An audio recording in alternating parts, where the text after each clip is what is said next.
Prej orës 10 deri në ora 19 të mbrëmjes janë hapur 35 kuti apo 35 vendvotime, prej tyre 10 vendvotime ka fletvotime të cilat kanë lëvizur nga klasa në klasë dhe nga shkolla në shkollë.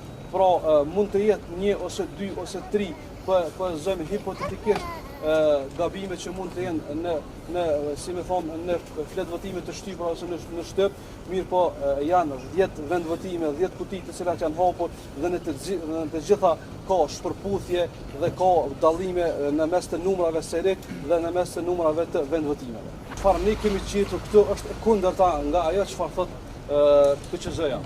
Pra ne kemi gjetur për shembull në shkollën Abdullah Shabani që ka numrin 1102, për shembull në klasën numër 11 ka fletvotime që janë të klasës së 10, pra është 110210.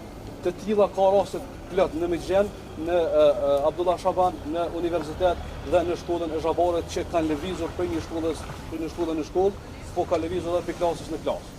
Është e kundërta ajo që ne kemi gjetur dhe është e faktuar brenda, ne mund të vim dhe të shohim, janë të faktuara, janë të procesuara.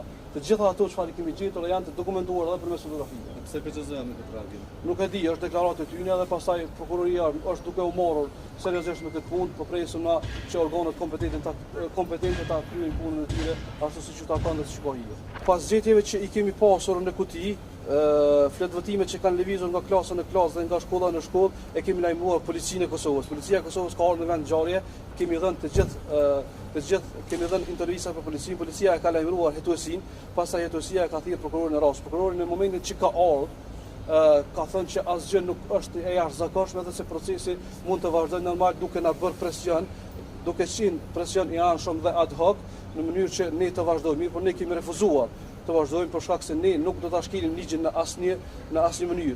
Shteti i Kosovës i ka ligjet e veta, e ka kushtetutën e saj, ne si qytetar kemi luftuar që të kemi ligje, të kemi një shtet demokratik dhe sovran dhe kështu në asnjë mënyrë nuk e cënojmë as integritetin e asnjë komisioneri tonë dhe asnjë punëtori tonë i cili po jap kontribut të devotshëm që ky proces të shkojë në vend. Pra kemi pasur presion nga prokurori, fillimisht, pastaj prokurori është zëvendësuar me kryeprokurorin e shtetit që e ka marrë përsipër rastin, pastaj edhe ka vazhduar procesi duke u ndërprerë.